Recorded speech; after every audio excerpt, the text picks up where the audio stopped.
Hello, everyone, and welcome to Life Hacks for Working Moms, the podcast that helps you overcome the overwhelm, embrace the chaos, and cultivate a life you love.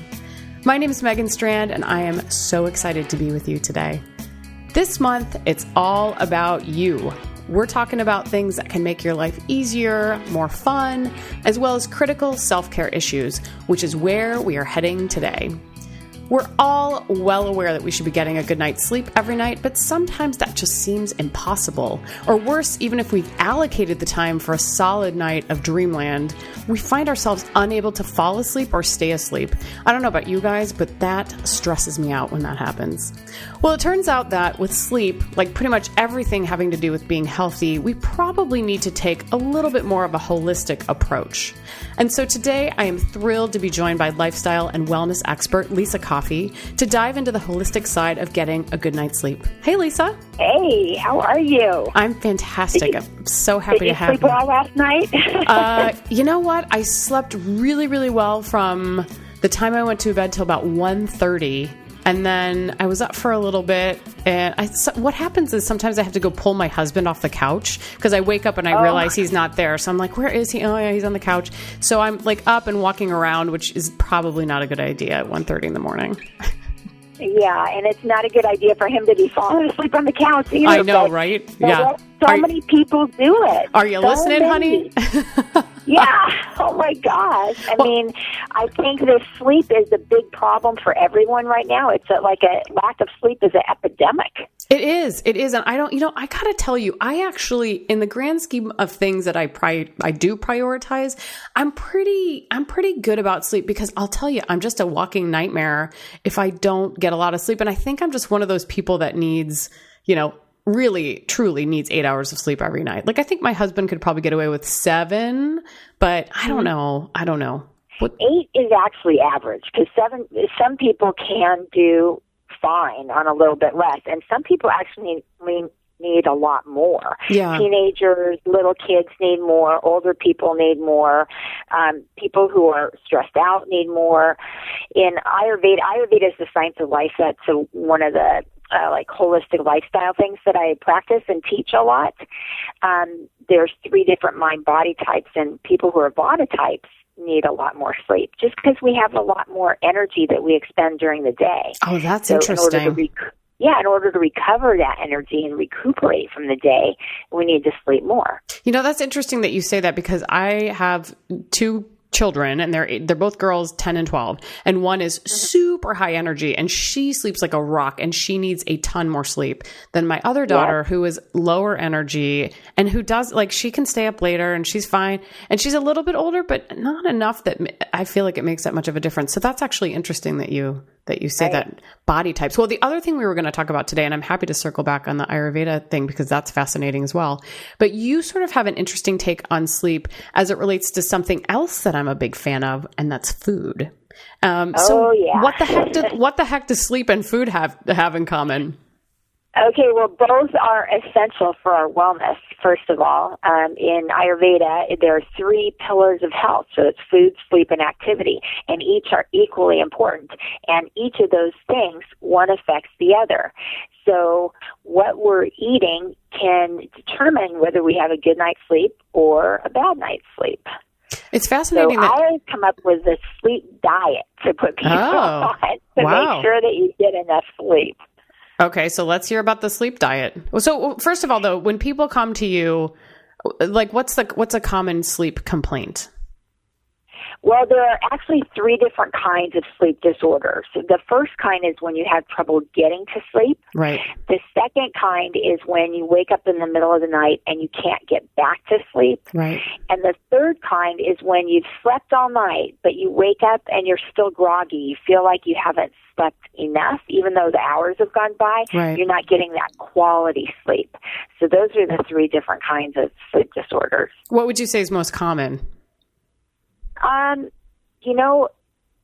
They're pretty equal, but It depends on the time of year, because like a lot of people, we're stressed out. We can't turn our minds off at night. Right. And especially in the winter when things are dry and cold and our brain is going in a different direction, we're a little more scattered, you know. I think it's that falling asleep at night. And there's a lot of bad habits that we're into, like being on the computer right up until bedtime. Exactly. No, we're not supposed to do that, but we do it anyway, you know. So no wonder we can't get to sleep. We haven't had that transition into bedtime that we really need to get our brains to settle down. So when you're prescribing a sleep diet, you've just mentioned 3 different types of sleep challenges, let's call them. Is the answer or the prescription the same for each of those types? A little bit different. I mean, the foods I would say are the same, but it's an Ayurvedic thing again too, which is the science of life from India. So Vata types are the people who can't get to sleep at night, right? So for them, they need to be warm. They need warm cooked foods. They need a lot of restful, calming activities because they're hyper. They're like little hummingbirds, right? And so they need a little bit different things, a little bit sweetness. For the second type, those are the Pitta types, the fiery, intelligent types that they wake up in the middle of the night and then they can't get back to sleep. And usually it's because they're going through the to-do list of the day, of what's coming up. You know, they're anticipating, they're thinking, they're problem solving, they're, you know, they get into that kind of a thing. And a lot of times with them, it's too much fire, so they need more cooling things. So whereas with the first group, I would say, take a warm bath, you know, be gentle or whatever. The second one, I would say, take a cool shower. You know, you need to cool down that fire so that you get a better night's sleep. Wow. And the other one are the ones who, they sleep all night, but they feel like they're not getting enough sleep. They're probably eating too much. You know, their body is probably busy digesting at night so that the body can't focus on the sleep activity. It's focusing on the digestive activity, so they don't feel like they've slept well. Interesting. So since we're going there with the Ayurveda piece, so how do you know if you're a Vata or a Pitta or whatever the last one was called? Like how would you, what was the last one? Kapha is the third type. Well, okay. I have a quiz online. You can look on my website. You could go to Ayurveda e-course or whatsyourdosha.com, and there's different little quizzes online. But basically, it's like if you're more of a thin body type and you're very creative, you're a Vata. Those are the hummingbirds. Okay. And if you're more of an average body type and you're kind of a thinker, you're more intelligent and detail-oriented, that's the Pitta. That's a lot of fire, and they're like the eagle. They're goal-oriented, and they don't waste energy, but they use it very efficiently. And then the Kapha type is a little more heavy set. They're a little more mellow, easygoing people. And they're like a swan. They just kind of take the time and see what comes, what goes. And it takes a lot to ruffle their feathers kind of thing. Interesting. Okay. So I will definitely put those links in the show notes so people can go and take the quiz and figure out exactly what type they are. But let's just talk about generally, it sounds to me like you have some foods that you recommend people stay away from, no matter their type, and foods that they should consider experimenting with. So let's talk about first, like which ones they should stay away from. Okay. So definitely you want to stay away from things, and I'm talking like around dinner time and everything. What you eat in the day up until about 2 p.m. is going to be digested before you get to bed, so you don't really have to worry about it so much. But say at dinner time. So broccoli, Brussels sprouts, cauliflower, super healthy, right? High in fiber, but all this fiber makes the veggies harder to digest. So, you know, if you have them at dinner, make sure you've got at least 3 hours from your meal to when you go to bed so that these can be digested. Okay. You don't want to I'm going to have a midnight snack of those leftover Brussels sprouts, and, you know, you're going to have them right before bed, and then you're busy digesting, and then you're going to get gas, and, you know, you can't sleep when your tummy's working overtime, you know? The other thing is sweets. A lot of people, they want cookies and milk at night or that kind of thing. And the sugar spikes are not good for you when you're trying to stay asleep. That it makes your blood sugar fluctuate too much, so you can't stay asleep. And like dark chocolate, even though, we know it's very heart healthy and it's a nutritious little snack, and of course you're not going to have massive quantities of it, right? But just a little bit of dark chocolate can be good for you. But remember, it's still chocolate and it still has some caffeine in it. Right. And that could keep you up at night too if you have it too late. So be careful about that. And then there's a lot of foods that have a very high water content. And foods that have a high water content act as a diuretic, which means you're going to be up in the night going to the bathroom, and that disturbs your sleep. Right. It's best to go to sleep all the way through, but depending on your age, most of us can't. I was going to say, do people still do that? Because I know that I don't. I am not sleeping all the way through the night, like ever, unless I'm so exhausted that I can't even walk. Right. But if you get up once in the night, that's fine. But if you're getting up 3 and 4 times in the night, I mean, come on. It's like you're really not getting a good night's sleep. So, make sure you're not eating too much celery, cucumber, watermelon. All those have a high water content. Well, and even drinking water, I would think before, but I know that I have to limit myself of drinking water because sometimes I'll get to the end of the day and I'm like, oh gosh, I haven't had any water today. So I'm just going to chug a lot right now. And I regret it every single time because it's like, it just goes right through you. Exactly. And sometimes by that point you're too dehydrated anyway. Yeah. It's not really even that helpful. Yeah. You're, it's like, when the ground on the earth gets really, really dry, and then you water it, and most of that water just flows off. There. It doesn't begin. Yeah. So our bodies are kind of like that too. And if you have an herbal tea or something, it'll help the water seep into your organs. Oh, interesting. And if you're having because the herbs act as a carrier. They help the nutrients and the liquids and whatever else you need go to where they need to be in the body. So tea, yes. Water, no. Well, herbal tea. Herbal tea, yeah, not caffeinated. Tea. Yeah. Yeah, because of the caffeine. And then you can also, when you have foods, it's also good to eat foods and cook foods in a little bit of oil. Because people are saying, oh, low fat, I want low fat. No, then, that's not good. No, you need that. So, that's a whole other episode. That's an important thing. That's good. So stay away from red meats and things like that because those are very slow to digest. Stay away from spicy foods, because that's to give you heartburn, things like that, and make you restless when you're trying to sleep. And believe it or not, tomatoes are not good when you're trying to get a good night's sleep because they have this chemical called tyramine. And tyramine is basically an amino acid, and it triggers norepinephrine.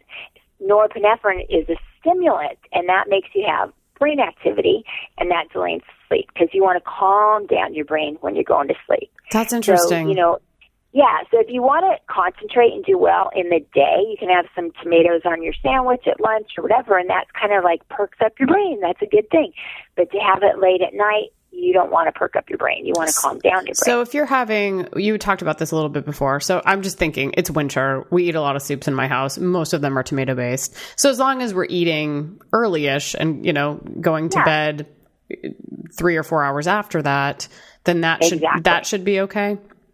Yes, absolutely. Okay. It takes about, 3 hours to get the food digested enough so that the body can just settle down into slumber. Got it. So if you have that time, that's great. But, a lot of people are like, oh, I'm hungry right before bed. I need a little snack. I need a little something, and they want that midnight snack, as you call it. Right. So if you're going to do it, first of all, make sure it's small, very small, not a meal, because having describe a whole small. Meal, I guess we have to talk about. I guess we have to talk about what sorts of things we'd be eating as far as alternatives to some of the things we just talked about. So give me a thing that you give me a short list of things that you should consider maybe experimenting with before you go to bed. Okay, great. So the yes list, almonds. Almonds are really high in magnesium, and magnesium is good to help you get to sleep. Okay, so you're not going to have like a bowl full of almonds. You're going to have like 4 or 5 almonds, right? Okay. Yeah, and just like a little handful, that's plenty. Cereal is great, but a small bowl of cereal, not like the big old soup bowl, and you're just shoveling it in. Cereal's good? What about dairy? Is this cereal with milk, or is this? Oh, I got it. Cereal with almond milk. Oh, there you go. There you go. See? Excellent. I like the way you think. That's really good. And I'm vegan, so that's kind of like the only kind of milk I have in my house anyway. Yeah. And almond milk does have calcium in it, and soy milk has calcium in it. But that's the idea, is that combination of carbs and calcium is really helpful when you want to get a good night's sleep. So you want to look at cereals that are not sugary cereals, but whole grain, low or no sugar cereals, so they have a little bit of fiber. So you'll feel filled up, but you don't need a lot of it, right? So. Is it just in general, is it a good idea to have something small before you go to bed to help you sleep? Or if, you know what I mean? Like, is this just like if you're struggling with staying asleep or going to sleep that you should maybe try some of these things? Yeah, it depends on the person, because like I said, you don't want a full stomach before you go to sleep, but you don't want an empty stomach either, because if your stomach is hungry and growling and, I can't sleep because I'm so hungry, then that's not good for you either. But the 3-hour window is perfect because you'll fall asleep, and it actually takes up to 5 hours to get everything digested. Most of the digestion is done within 3 hours, but you'll still be full enough to go to sleep. You won't be like hungry, right? But our bodies do need that fasting time when we're asleep. It shouldn't be constantly filled with food. And that's why we have breakfast, which is when you're breaking the fast. Right. See? So the body needs that time to settle down. And it is working really hard on just, repairing the cells and helping us problem solve from the day before, and it's helping our body, mind, and spirit during that time. So that's what it should be focusing on, not digesting all the time. Absolutely. Absolutely. Okay. So far we have almonds and cereal. Anything else that is something, and you had mentioned herbal tea before, so we'll add that to the, yes, herbal you should do this list. Good. Yeah, especially things like chamomile. Everybody's heard grandma's chamomile tea. It's a nice little thing. And again, not a huge mug, but a little teacup is fine. Chamomile increases our glycine, which helps relax the nerves and the muscles. So that's a good thing. About an hour before bed. The same calcium carb combination you can get with a little bit of cheese and crackers. Mm-hmm. You can even use soy cheese or whatever. That's typically a snack that my husband likes. He'll have like cheese, a little soy cheese and crackers, or a little hummus and crackers. So that's like just a few, like 3 or 4 crackers. You don't have to have half a box or anything. In fact, please don't. Yeah, exactly. Another good thing that is kind of recently they've discovered is cherries or cherry juice, because they boost our melatonin levels. Oh. So, I think you've heard of those taking melatonin tablets and everything, because they help our brain to settle into rest. And there's something about closing your eyes and being in complete darkness, which helps us raise our melatonin levels as well. So you don't necessarily have to take a supplement. If you're in complete darkness, or if you're taking cherries, that's another way to do it. Interesting. I did not know that. I knew that cherry, actually, I think that I heard this recently, that cherry juice is good for reducing inflammation as well. Is that true? Yeah, absolutely. Okay. So, see, there's a double whammy right there, people. And it has to be, I think you can only buy cherry juice, like actual 100% cherry juice. I doubt they sell, we're not talking cherry Kool-Aid here, people. This is go to Whole Foods, spend the $6 to buy full cherry juice. And it's pretty bitter too. But it's not terrible. Yeah. No, it's not. And it's, and you can cook with it and that kind of stuff too. So you don't have to just chug it. There's other ways you can get it in your system. Excellent. I know that you've got a couple of other things that you're recommending, and I neglected to mention the introduction that you're also a spokesperson for the Better Sleep Council, and you're going to be producing a couple of blog posts on this. So we can also link to those as they're coming out. But I wanted to talk to you specifically about alcohol, because For me personally, I've found that this has a dramatic impact on my sleep to the point that I really can't do much alcohol at all because it really disrupts my own personal sleep. So talk a little bit about that. Yeah, so basically a lot of people think, I'll have a little cocktail, a little glass of wine before I go to sleep because it'll help me fall asleep faster. And yeah, it does help you fall asleep faster. But the problem is that it disrupts your sleep later in the night. It disrupts our REM sleep. And the REM sleep is the really important sleep we need that's important for our concentration, our memory, and our motor skills. So, better just to avoid the alcohol late at night altogether. And is that the same sort of thing, like you could have a glass of wine with dinner and 3 or 4 hours later it should be okay? Yeah, exactly. As long as you got that 3 hours in there, so finish. I like to tell people, try to finish dinner by 7, and then you get to bed at 10. 10 is the ideal bedtime. 6 is the ideal waking time. So you get your 8 hours in there, and you're covered with your body, mind, and spirit in that time frame. All the work gets done. All you have to do is sleep. Right. No, and it's definitely good to have a set bedtime and wake time and all that good stuff. But again, that's a whole separate issue. Well, this has been absolutely fascinating. I mean, who knew that food could have such an impact on sleeping, which then has such an impact on your health, as we all know. So here's another way to come at it, folks. When we're working on sleep, try looking at some of these foods. And what I will do with Lissa's permission is to just list some of these in the show notes so that you have an idea and a resource for things to experiment with. And I guess just a final question, what's the best way to experiment with something like this? So if I'm having trouble sleeping, I mean, if I take cherry juice before I go to sleep and it doesn't help me one night, should I be like, okay, that didn't work? Or should I try that for a week? Is there a trial period you recommend? Yeah, I'd say 3 or 4 days because you didn't get a good night's sleep one night, you can't blame the cherry juice. It could have been a bunch of different factors in your life. Totally. So 3 times in a row, if you say, no difference, then try something else. Got it. Perfect. There's a lot of different things to try. Perfect. So, awesome. Well, thank you so much, Lissa. This has been fascinating. If people want to find out more about you and all of your fantastic resources, how would they do that? Well, first of all, for the sleep stuff, you can go to bettersleep.org, and we're going to have videos up too. Videos and also the articles.